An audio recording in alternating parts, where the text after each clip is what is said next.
Okay, fruits and diabetes. How can we match those together? And I also want to point out that a lot of you that go into low carb diets, you start to fear fruit. And I want to bring back fruit for you because anything that the planet made, anything that's coming from the ground there's a reason that it's on our planet and it is useful to our bodies. And fruit is one of them. There is a place for fruits. But if you have any metabolic imbalances, if you're diabetic, if you know your hemoglobin A1C is really high, if you're trying to get yourself out of insulin resistance, I know that for many of you watching my channel, it becomes quite easy to avoid fruit. But I don't want you to miss out on all the incredible antioxidants and polyphenols and all the incredible benefits that fruit can give you. So let's just do it in a very metabolically smart way. So here we go. And there's 17 of them. Are you ready?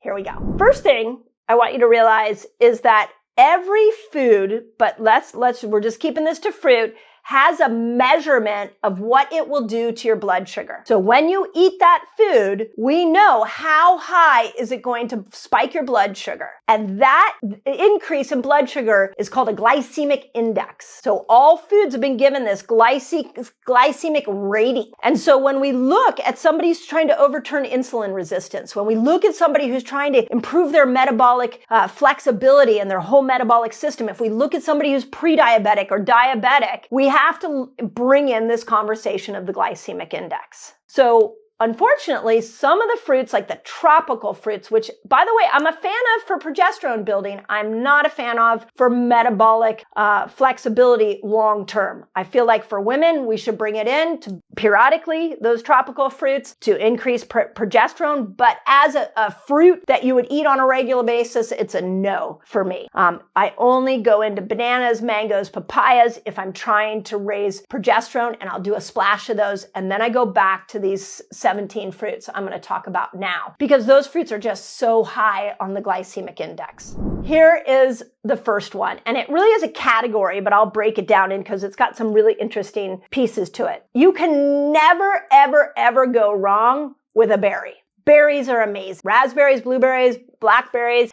My farmer's market in the springtime, there's like a 2-week period where they've got a wall of berries, my favorite. So you can never go wrong with a berry. And remember that when you cook it, so like if you put it in a pie or, you try to make like any kind of sauce, or my son the other day was taking pomegranates and reducing it into a reduction sauce. Anytime you start to cook with it, you pull some of those nutrients out. So it would prefer, in order to get the benefits that I'm going to talk about here with berries, is that you are using them raw and that they're organic. They're not sprayed with pesticides, because pesticides are an endocrine disruptor. So raspberries is the first berry. It's the lowest in sugar, and it's incredibly high in fiber. So remember, when we're doing low carb diet, we're looking at the net carbs, and a net carb is your total carb minus the fiber. So when we look at a net carb of a raspberry, the net carb is very low because it has so much fiber. So it'll slow down that absorption of blood sugar, which is why it can work for a diabetic. Second thing that we have to think about is that it's a good source of polyphenols. And polyphenols, remember, are feeding your microbiome. So you got these little pets inside your gut. They make you serotonin, they balance your blood sugar, they improve your immune system. They're like little, I know as sad as and gross maybe as it sounds, but they're bugs. They're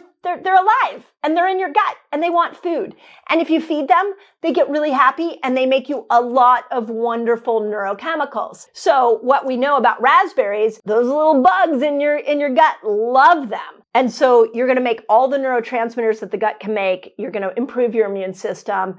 It has even been shown to slow aging. Raspberries and polyphenols have been shown to slow down aging and bring down inflammation. Okay, number 2, strawberries. So strawberries are really low in sugar, which is great, but they have 2 other things, and this is why I put them on the list. They're high in vitamin C, which is really important for hormonal production. You got to have enough vitamin C, but they're also really high in potassium. Okay, my fasters out there, I want you to keep in mind that when we go into fasted states, potassium is one of those those minerals that we deplete. And one of the challenges with low potassium can be restless legs. So those of you who get kind of fidgety, can't relax your body, sometimes that's just as simple as a low potassium. And then you put yourself in a fasted state and all of a sudden the restless leg kind of syndrome sort of appears in a deeper way. Well, strawberries, when you're in your eating window, can really help with that. Number 3, blackberries. Now, what's superior about blackberries for all berries is they're very high in fiber. In fact, of all the berries, I'm telling you, blackberries are the highest in fiber. So they're going to really stabilize your blood sugar. For me, that's my favorite. One of my, outside of a wall of berries, my favorite is blackberries. I put it in Greek yogurt. Love it. It's a very common dessert for me. Also really good in fiber. Okay, the last berry that I want to talk about before I move on to other fruits is the blueberry. And the blueberry, if you're not familiar with how powerful the blueberry is, it's really good for your brain because it increases blood flow to your brain. So because of its ability to increase blood flow, it helps with brain function and heart health. Go check out the incredible podcast I did with Jim Quick. We walked through many different superfoods. And number 2 was blueberry for brain power. I have blueberries all the time in my refrigerator. Often that's my snack. Sometimes I'll even break my fast with it, but blueberries are incredible superfood. Once we move out of the berry category, we got to move into another category of fruits, and that's called citrus fruits. And citrus fruits are also very low in sugar, which is amazing. So they're low on that glycemic index, which is why they work for diabetics. It's why they work for people who are metabolically challenged right now. So, when I say, it's really interesting, when I say citrus fruits, I think most people think oranges and they think orange juice. I am not recommending orange juice. In fact, if you go and you look at my past videos, I did a whole video on why I hate orange juice. It is such concentrated sugar. But oranges have so much fiber in them and so many antioxidants in them. Oranges are great for making estrogen, by the way, for my women out there, my peri and postmenopausal women. So oranges is great. Grapefruits are great. Lemons, limes, clementines, and tangerines. They're phenomenal. I know when my kids were in grade school, we used to put those little clementines in their bag all the time because it was so easy to peel, so easy to carry, and really, really yummy. And all of these are really high in vitamin C. Remember vitamin C again, you need vitamin C to make hormones. You need vitamin C for your immune system. Third category of food. This is literally one of my favorite. I'm going to share with you my favorite food on the planet, but it's my favorite fruit on the planet. And this category is, okay, I got to interrupt this video because I have a free guide for you so you can master fasting. It's called A Beginner's Guide to a Fasting Lifestyle. And all you've got to do is click here and you can jump right in. Stone fruits. So stone fruits are really low on the glycemic index, which is great. They're high in fiber. We also have science showing that they improve circulation, so they're good at lowering blood pressure. So specifically, the best stone fruits to eat are peaches, nectarines, and plums. Now, I want to talk a little bit about if you're like me and you're at the farmer's market and you're trying to decide if something is high in sugar or low in sugar. If you buy something that's just a little bit green, like my favorite fruit, which could be my favorite food, is a white nectarine, and I like it a little crunchy and I like it a little green. And because of that, it's not as high in sugar. It won't raise my blood sugar as high. When you eat stone fruit and it's like dripping out of your mouth, yeah, that's yummy. But the longer that stone fruit ripens, the more sugar builds inside of it. So if you can get a little bit green, some of these peaches and nectarines, even some plums, if they're a little tart, like a green plum is really tart, if you can get some of those tart stone fruits, the glycemic index will be lower. Okay, I got 2 more categories of food. The next one is my absolute favorite, and it's an avocado. Okay, wait, I thought we were talking about fruits. Avocados have a pit in them, which makes them a fruit. Anything that has a pit in or a seed is a fruit, technically. So, gosh, avocados are the best fat on the planet. It's also superfood for the brain. Jim Quick and I unpacked the avocado on the Resetter podcast interview I did with him. It's amazing for stabilizing blood sugar. So it can act a little sweet. You know, it's interesting. I'll tell you, one of my favorite things to break my fast with is an avocado with some sauerkraut. So it has a little bit of sweetness to it. I know if you've been eating a high sugar diet, you might disagree with me. But once you pull sugar out, you'll start to see that there is a beautiful sweetness in an avocado. The fat is good fat, so it's really good for your brain. It's great for helping your liver make healthy cholesterol. And it has 10 grams of fiber. It's really high in fiber. Remember, we got to bring fiber up to feed the microbes in the gut, but also to stabilize blood sugar. I hope you don't fear the avocado. It's like one of my favorite of all favorite. In fact, I've mentioned this before. Tom Bilyeu on Impact Theory asked me if I could only bring one food on a desert island, what would it be? And I said avocados. The last category, which is really interesting, and I'm going to give you some fun ways to look at this food, is tomatoes.